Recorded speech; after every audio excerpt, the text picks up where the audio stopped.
Hey everybody, welcome back. Today I wanted to talk about helmet setups, but more specifically a comm setup. So a comm setup with a headset and a radio and a way to communicate with something that is like a speaker microphone that allows you to have some closed tactical communications, some form of like kit worn or kit-based communication system. If you're a returning viewer, I'm so glad you're here. If you haven't already, please subscribe, go ahead and like the video, and I hope you learned something from this. This was one of the things that took me a long time to figure out. It was a lot of research because I knew building out a helmet was going to be an expensive investment.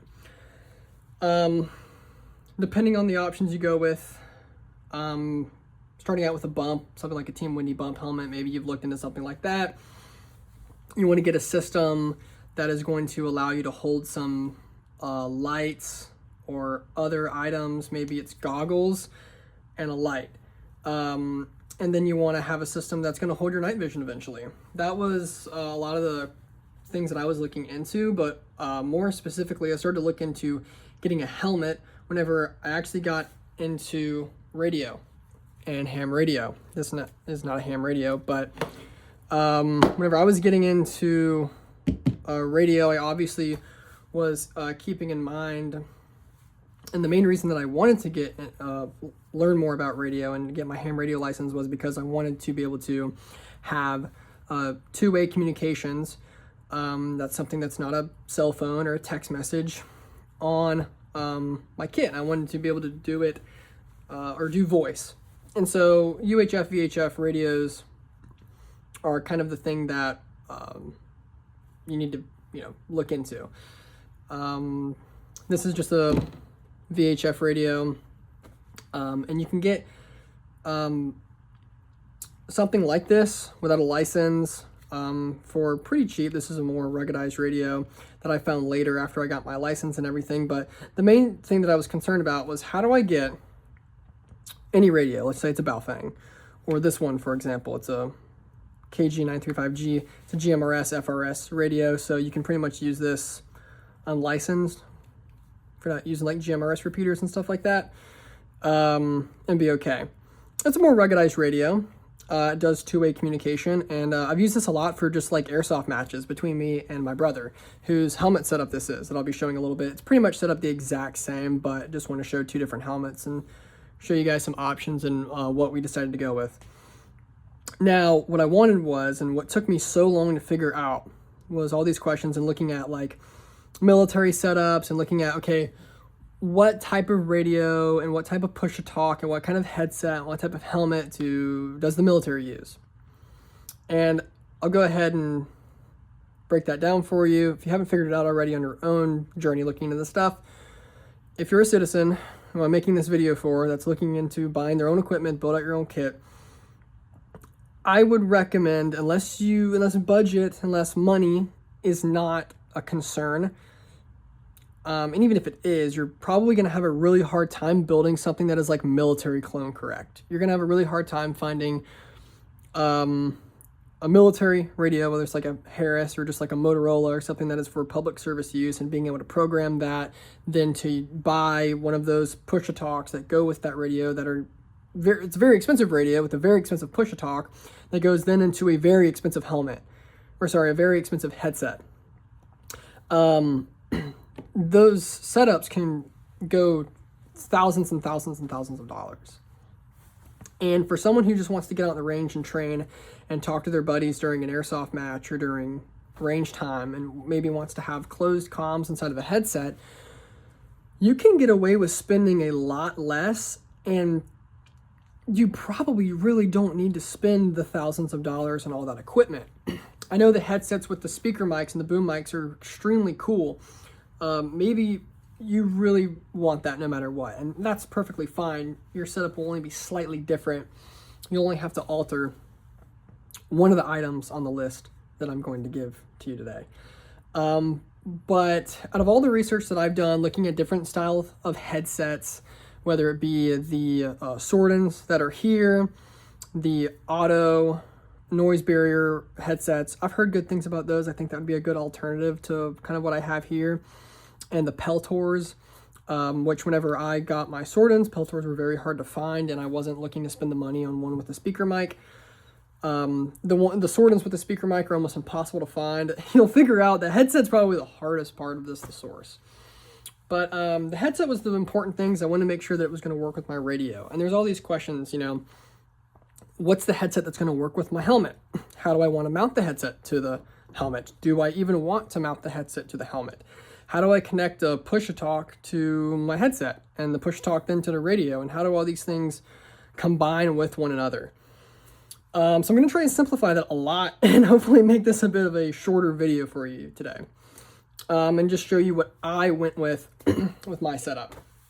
And the first question, the first thing you kind of have to work from both ends in. You have to work from the helmet side and you have to work from the radio side and to kind of figure out what your system's going to be. And I'll kind of start out with the radio. Figuring out what radio you want to get. I think this is a really cool radio to start out with because it is a ruggedized radio that is pretty much, it's not a bubble pack radio because it does a lot more than that, but you can be unlicensed and have a more rugged radio that fits in pouches better, that has a well-known, or just a commonly found connector type.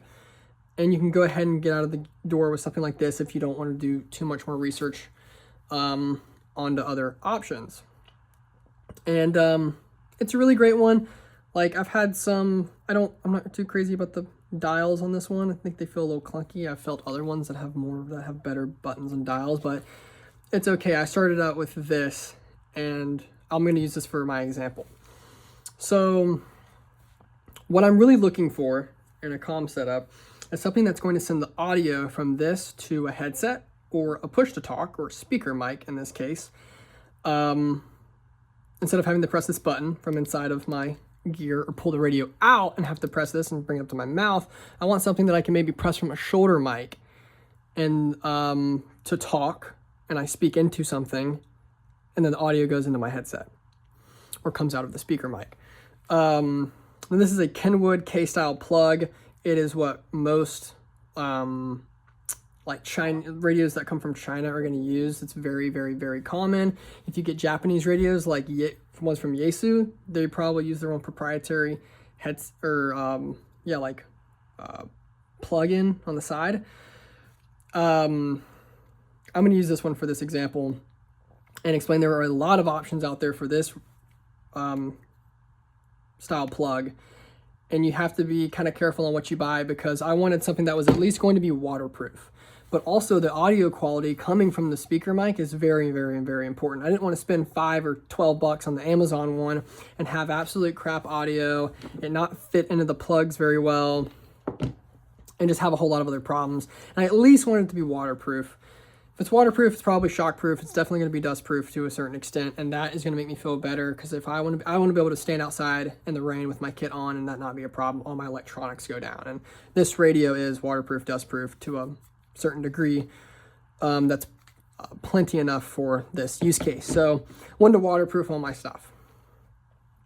So I first had no idea where to look for a push-to-talk, and that was probably the hardest thing to find was just a reputable company that made a good push-to-talk. And I say push-to-talk, I really use a speaker mic. The reason being is the speaker mic, first of all, I'm just going to argue for it instead of trying to get like a fake military style push-to-talk that's just a button. Because first of all, if you only have the button, then you have to have the boom mic headset set up. If you're just running a normal set of ears with like no headset, no speaker mic, like your Xbox headset, you have to have a speaker mic to talk into.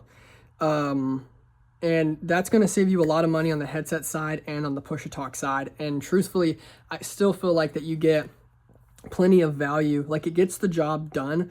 As long as you spend money on a good speaker mic, you should be good to go. And if you're just not someone who's using this stuff every day, like it's your job, or you need the multiple thousands of dollars military, police, SWAT team set up,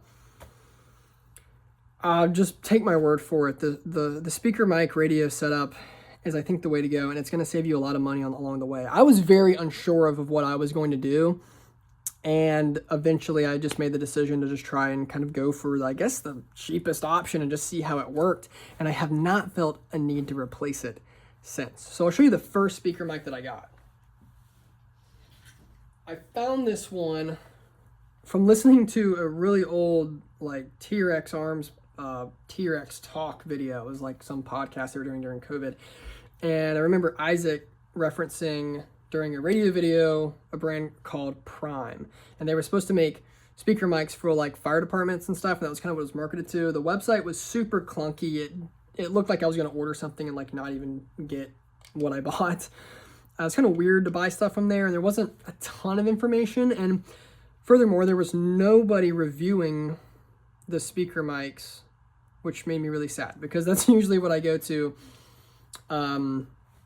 look for before I buy a product, is like a review or someone just saying something good about it. So I guess this is my kind of sort of review on this Prime headset, and I have no idea what the model number is or anything, but it is, I think it's like the Storm or Storm Trooper. It's called something like that. And it's not the most expensive version, but this is, I paid $68 for this. That's what I remember. So it's the one about that price. Has the K-style plug. Fits into the radio like this.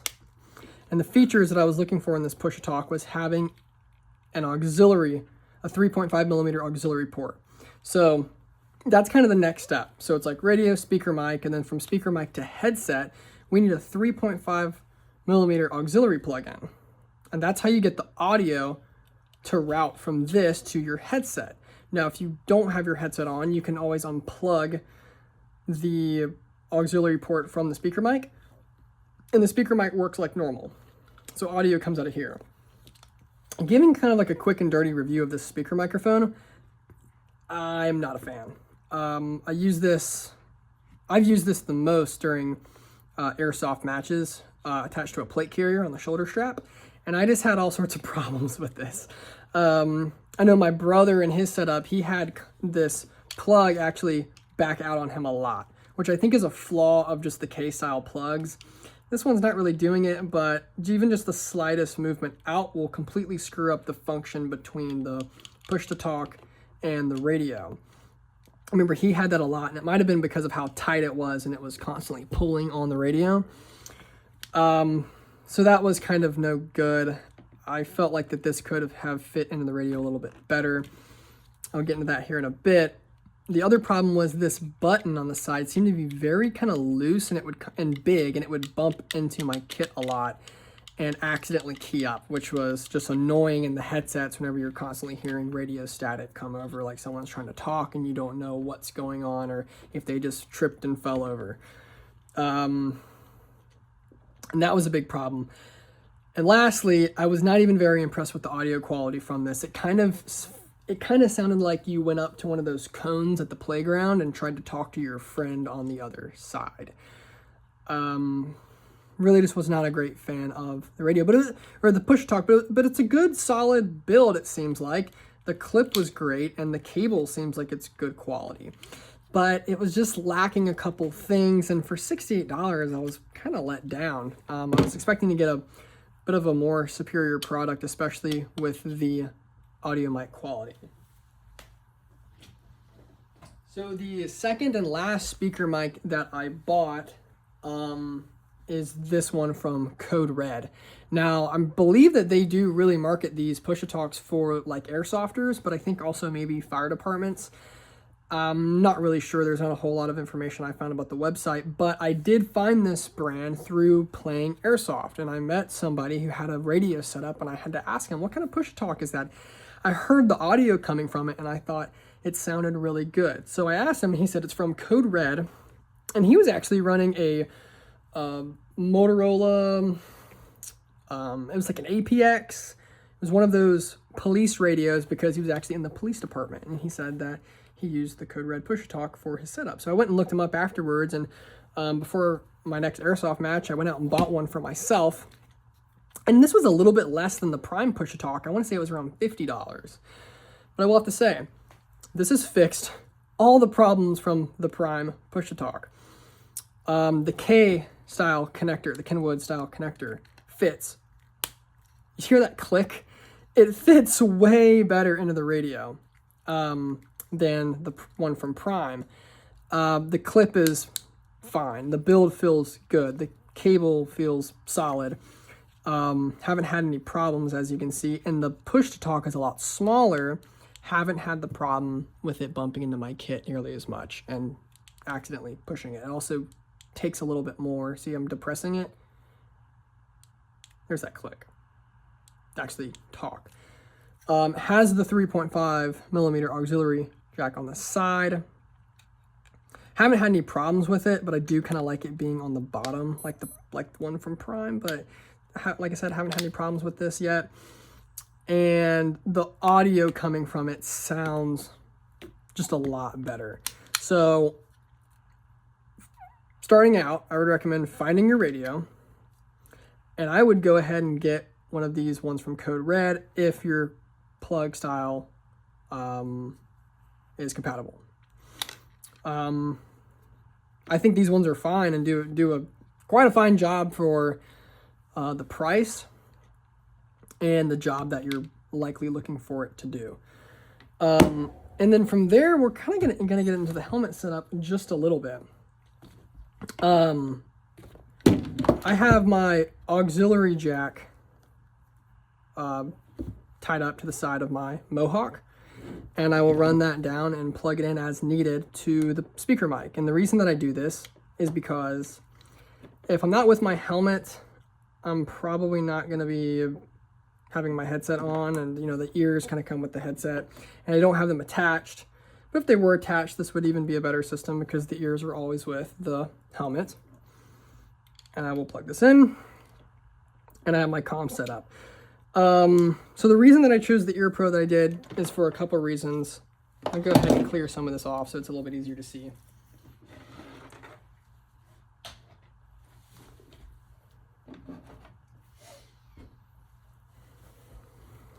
I was really thinking about helmets long and hard, and I ended up going with this MSA helmet that was a used surplus one from eBay, and it ran me about $450, and I think that my brother with his paid about the same. And for that price, you got a really solid Mitch style, so it's a low cut helmet. So there's not the high cut. There is no way to fit an Ear Pro bracket here to run your ears down. They just don't make them yet. I don't know if anyone will ever make something for the aftermarket that does that. That would be super duper cool. But so that means you have to run your headset underneath the helmet. And it really works fine. It would be great if I could do the other thing, but I just decided that for a few reasons. And I had never built out a helmet before, so I wanted to try it this way.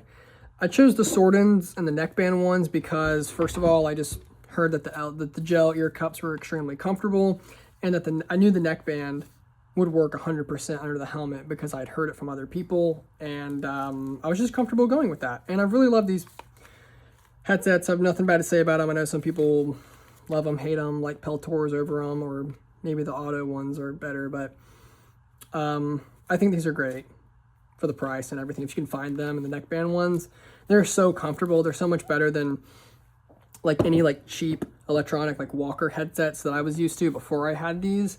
That's just like a humongous upgrade.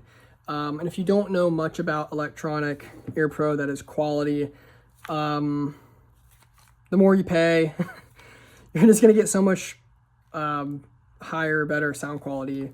The speakers for these are in the front. It gives you a little bit better situational awareness whenever you're hearing, and you can tell where sounds are coming from a lot better than the cheaper Ear Pro that I was used to.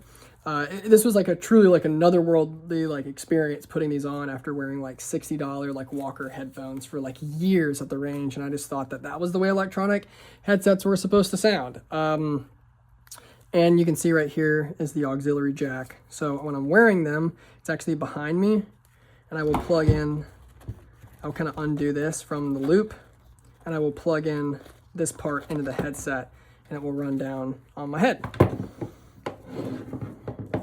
But talking about the helmet, like I said, this is a ballistic. It's a used helmet. It is from MSA, and you got the serial number and all that good stuff. It came with new pads in it, so you got to kind of look for this. These were new pads that somebody put in, and a Team Windy boa. So I paid a little bit more because it had these upgrades on it, and also I think somebody put the Velcro, and they may have actually done the arc rails aftermarket too. And I've heard like it might mess with the integrity of the ballistic capability of the helmet, but I've had this thing out in the rain and the heat and the cold, and I haven't noticed like the helmet change in any weird way. And I think it's a great, I just think it was a great value for the price I paid.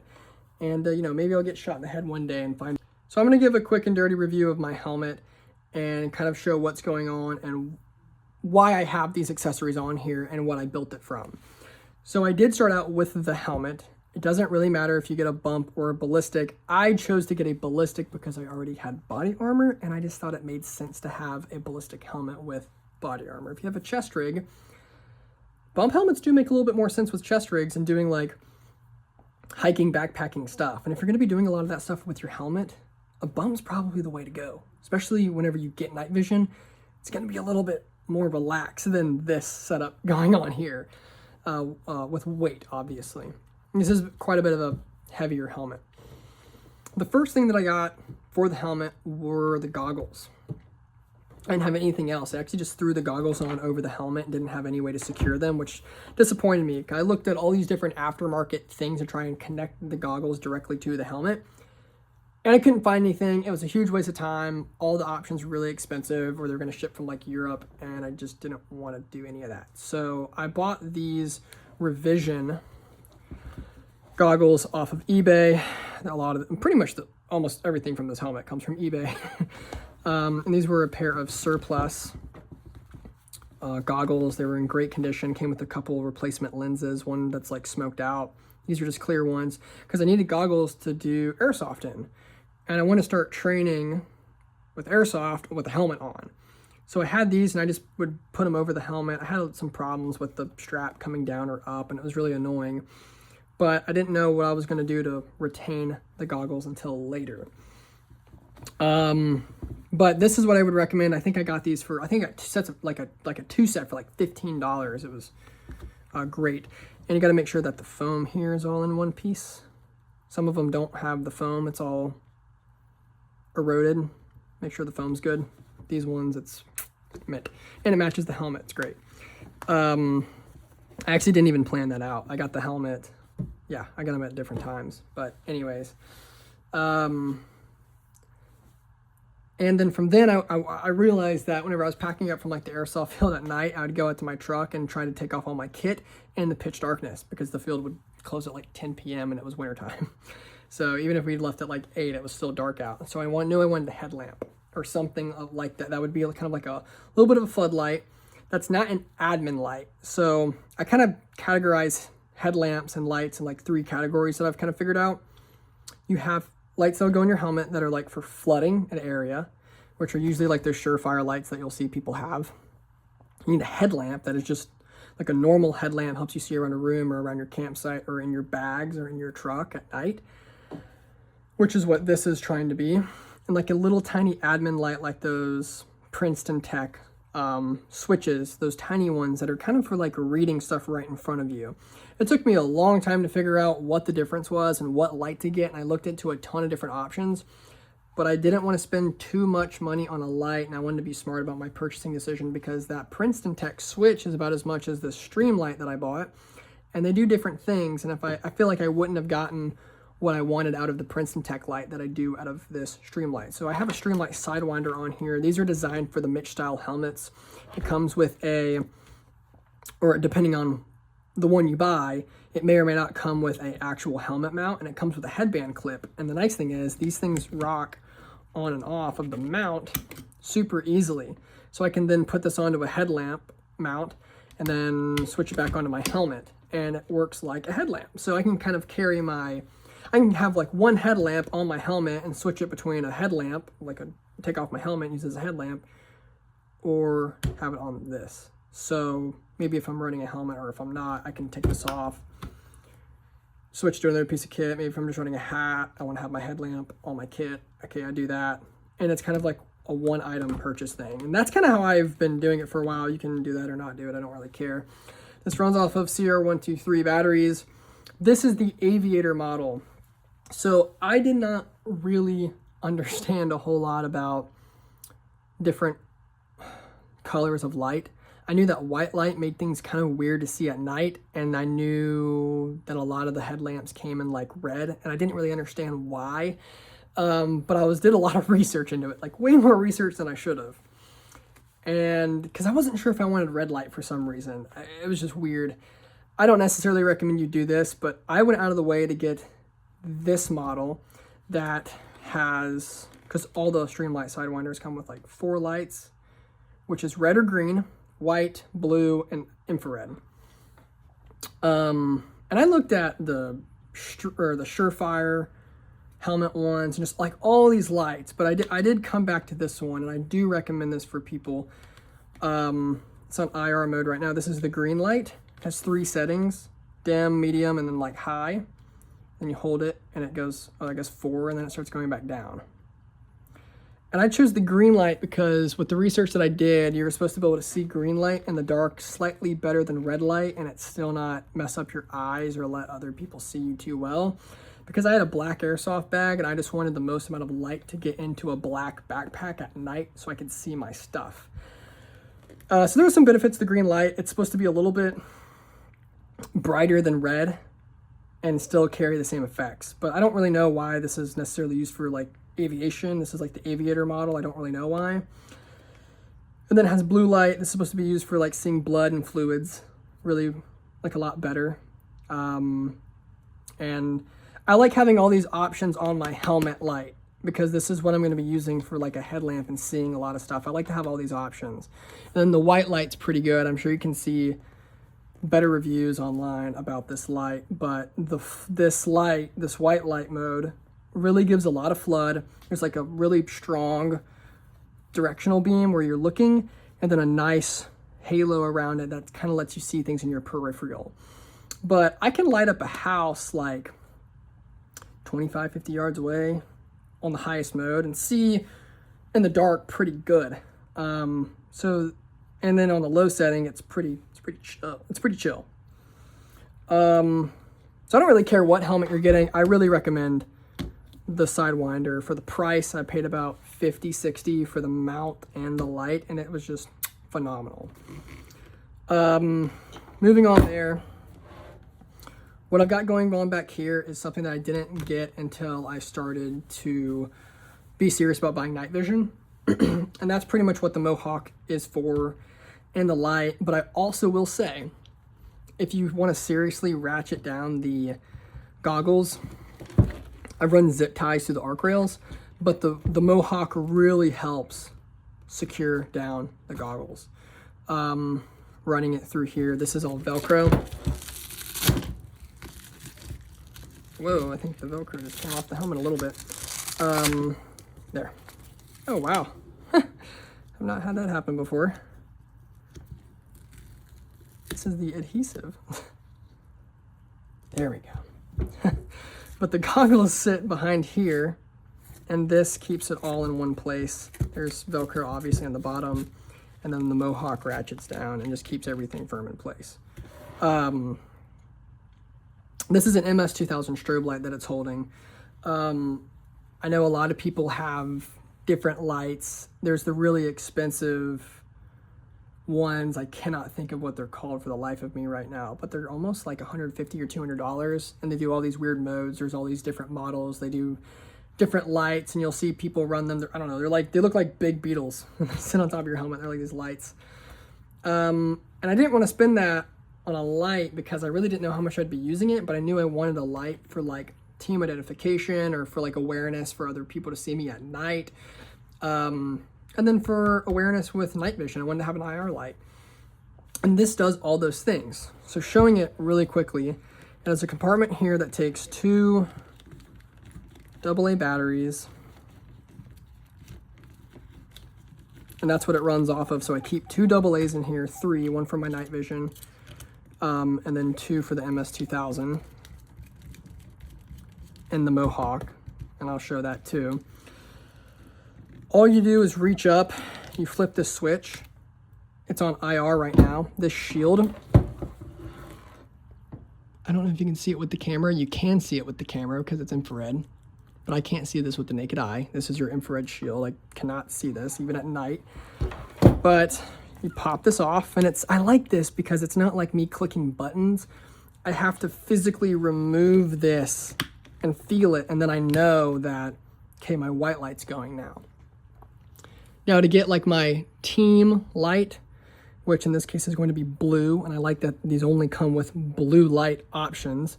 That is going to be me signaling for my team or trying to get a buddy's attention specifically, and it's very directional because what you do is you pull this part out, and here you have your blue light strobe, and it only goes in like one direction. I can pull this off of the helmet and point it in a certain direction to get somebody's attention. It's just Velcroed to the top and then bungee down in the Mohawk. So like I said, I paid about $50 for this too. Maybe a little bit more with shipping and stuff. An eBay item. And you might have to pay a little bit more. I think I got like $5 less than I should have. I think they're usually around $60, but this is just what I recommend for a light that you might not use that much, but it does all the things that it needs to do. I just think it's a really good value. It's a surplus item. It looks super cool. I keep it on my helmet like this, so it's mainly facing like behind me, but you see when that white light's on, you can still see around me. And I can obviously flip this any way that I want. Going back here, nothing too special about the red light. I bought it. It's just, I can put it on different things. I have it on the back of the helmet right now. I can pull it off and turn it on. This is from Spiritus Systems. It's called a Spark. There's no batteries to it. It has like a couple hundred hours of runtime, and it does low, medium, or low and high mode, and then a strobe. Actually, we'll put this on my snowboarding helmet for night snowboarding. So if anyone snowboards out east and you don't want to get hit by people, or skis, I don't care. Just put this on your helmet. It's great. It's Velcro. It's a fantastic little upgrade. That and a headlamp on front. You'll be rocking. Now, to kind of showcase, this is a TNVC, so the night vision company. I ordered it from TNVC. It's a night vision company. They sell a lot of stuff. They make, I think, the most legit Mohawks around. I don't know any other company that makes Mohawk, so I bought one from them, and I'd seen this one, and this one actually comes with counterweights when you order it, which I didn't know. I just thought it was a really expensive Mohawk. This was like $100, and I was like, seriously, it's like $100? But it comes with the counterweights for your night vision, which was fantastic. I didn't have to buy that separately. But I'll show some of the items that I keep in here that complement my helmet accessories and my night vision. So first of all, for the night vision, I have a microfiber cloth.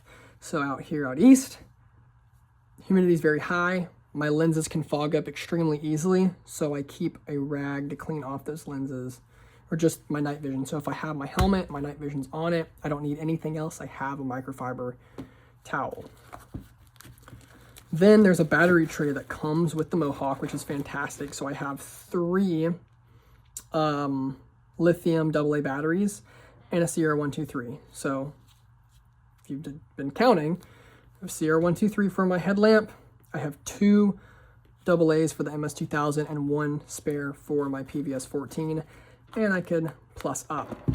And this Allen wrench key actually goes to my night vision J-arm. It's an aftermarket one.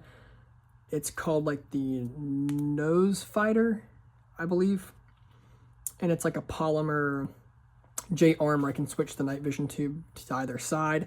And this tool goes with that. So just in case any of the screws started to like come out or back out, I have the tool on me to tighten them back down. There's like a screw that kind of helps the movement from side to side, and it's backed out on me before. And so I've always kept the tool on me since. Nothing a little bit of Loctite didn't fix. But Back here, I don't really want to pull them out, but I think I have 2 counterweights. So the counterweight pockets are backed up against the helmet as close as possible, so you can fit the batteries and the counterweights in there all at the same time. And I honestly love this product. Like, I did not expect me to like it that much. I thought it was going to be just like, I don't know, kind of lame. I never saw anyone review it. So here's kind of like an informal review of this Mohawk. And I don't even know what the model's called. It's like the something Gen 2. It doesn't really matter. You can find a picture of it. So that, and I keep a balaclava kind of on my helmet somewhere. Sometimes it's inside of it. Sometimes I just tuck it behind the goggles whenever I'm not too busy with this thing. So I kind of always have that. Not too much to be said about the night vision mount. Locust G24. You should probably know what that is by now. And my blood type, because I LARP. I'm just kidding. So, and I'll go ahead and show my brother's helmet. It's more or less the same stuff going on. He has different goggles though. They are from, I don't think these are Oakley's. It's a great question. I think these are OpsCore. I could be lying. But they're a little bit smaller, as you can see, and I think it's probably a little bit better, especially whenever the G24 is on here. It might not take up so much space up here. A little bit of a lighter option. But he's got the same Mohawk battery pack counterweight, MS2000 fit, sidewinder here, ready to rock. So I will break down the prices for a lot of this stuff in the description. I hope that this was a helpful video for you to understand a little bit better of why I think that the setups that we have here carry a lot of value. I think the helmets, both with their accessories, not including night vision and all that, are close to $800 to $1,000. And then the radio setups kind of vary between, well, I'll just break it down in the description, just so I'm not throwing out any numbers. But this stuff is still pricey. It depends on, you know, what, I guess, your budget and what you consider expensive or not. But I would say for how much I use this, I wouldn't be necessarily comfortable paying anymore, because I'm not using this every day. You know, I might use all this stuff together a few times a year, like probably count it on my hand. I still like to have this stuff. I still understand, you know, like this is an important thing to have as a prepared citizen, or whatever you want to call yourself, identify yourself as. Last thing I want to say that I didn't mention before, my current radio setup.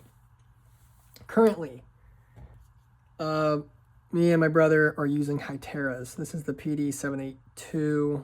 They're all sorts of weird numbers. Took me a little bit to get set up with this radio, and with it to complement it is just a Hytera push-to-talk that has seen a little bit of abuse in its day. So these are commercial radios that have been sold after their, I guess, like professional use. If you don't know much about Hytera, they're extremely, extremely amazing radios for what you can buy them for. I don't want to say like aftermarket, but you know, like after they've been used and they've been sold. I'll also price this one in the description. I can't even remember exactly how much I paid, but I want to say it was around, I think it was close to $200. And just so for context, this radio was about $150 or $160. They might be a little bit more now because it's been a few years since I bought it. And this radio does the 400 megahertz frequencies only. This is locked to GMRS. If you're looking into getting a radio, this can do more because you're unlocked to pretty much everything. It's a commercial radio, so there's no like cap on them. You can talk on all the frequencies, but it's only in a certain spectrum. They kind of build these radios where they can only talk on a certain spectrum of the radio, or certain frequencies on the radio spectrum, is what I'm trying to say. But this can do text messaging, this can do digital, and this can do digital and analog. So it can do like the GMRS frequencies, which are shared with FRS, which you don't need a license for. So what I'm saying is you can operate on one of these radios if you're following all the rules without a license. If I'm not, you know, mistaken any of the rules that you can choose to follow because you're an adult. So the reason that I'm kind of vouching for like this radio, it also has GPS and some other really crazy stuff that I probably haven't gotten into yet. Commercial radios are really awesome, even if it's a Hytera or if it's like a B-Tech or if it's even like an Anytone. There's like commercial digital radios have just a lot of really cool features, a lot of really cool things to be able to program them with. This is the best sounding radio and speaker mic combination I have to date, and I trust this thing. It's been used, it's been abused. The reason I love this one so much, and one of the main reasons I went over to a radio like this, is because the multi-pin interface has a screw. It actually screws into the radio. I could just rip this thing, and I'm probably gonna break the cable before I break the lock between the speaker mic and the radio. It's one of the main reasons I recommend going with a professional radio is for something like this. Even those B-Techs and those Anytones, those Chinese-made commercial radios are going to have the K-style plugs that kind of suck. So this is like an upgrade from that even. And yeah, I'm not forgetting anything. Just the best sounding radio that I have like to date. Okay, shout out to the person I bought this through. Go on Instagram. I think he's only on Instagram. And his name was Resistant Civilian. Here's his little sticker. And he buys these Hyteras, sells them on his Instagram, and he programs them and will send them to you. I did a transaction with him. I bought radios for my friends and for myself, for my brother and two of my friends. And this one for myself, he programmed them. He even sent me the push-a-talk. I had to buy it separately because he had it in stock. And I just got all this from him, and it was programmed out of the box, ready to go. And then he even sent me the programming software, and he does code plug classes where he will teach you how to program the radios. Haven't done one yet. May in the future. I kind of figured out how to do the programming a little bit after screwing around with a B-Tech radio. The programming software is a little bit of the same. But he really helped me out and answered a lot of my questions, was just like super responsive to me. And, you know, he closed the deal, and I spent a lot of money on a couple radios with him. And I'll have to say, if you're going to try and get a Hytera, just shout out to him, give him some of the business, see if he's got something that you want. And it was someone that I could actually ask questions to, and he was knowledgeable about the product. The problem is with a lot of this stuff, even the speaker mics, like I said, some of these radios, even the Hyteras, it's really hard to find anyone who knows a lot about the product and wants to sell it to you. Because it's just, the market's really weird. There's people who have them that don't know anything about them that are selling them. And there's people who, I don't know, maybe know a lot about them and don't have anything to sell. But this has kind of been like the end of my journey, is getting a Hytera radio. And I just use this for two-way communications from person to person. And right now, this is just meant to do voice comms and also texting if I need it to. Amongst other options I'm going to get into later down the road and cover. So, I know I said this was going to be a short video. I lied to you. I wanted to cover the radios and the helmets in one video, I guess, because I feel like it all meshes together and just makes sense. It just feels so right. So I hope you enjoyed. I hope you learned something. If you're trying to get into helmets, put a lot of thought into it. If you're trying to build out your radio system, put a lot of thought in it, or don't just go out and buy what I told you. Because honestly, I think I wasted a lot of time thinking too much. But I know there's a lot of options out there and it's super overwhelming, but try this out. Try something like this out. I don't think you'll be disappointed. If you're trying to do person to person, just two-way radio stuff, make it build out to be a little bit more rugged and serious. Like I said, getting something similar to this is a great option. Like I said, those commercial radios, if you're buying a B-Tech or an Anytone, those are unlocked to FRS and GMRS and whatever you want. You can plug in a police frequency and talk on it, I'm pretty sure. Haven't tried it, but if you wanted to spend a little bit more money, pretty much like double what you would pay for, double what I paid for, I think, either of these, you can have something that'll do 2 meters, 70 centimeters, and talk to your buddies on FRS frequencies. So you kind of have this radio that is capable of a lot. You have to be comfortable getting into the software and making a code plug. It's not that bad. I know you can do it. Got to have a computer and a programming cable, but you can do it. Hope you enjoyed. I want to share some more of this information about radios down the road, answer some more questions. Please let me know if you have any questions. Like I said, I really hope you enjoyed the video. I know this was a little bit of a longer one, so if you're here, thanks for sticking around. Better hit that subscribe button. Until next time.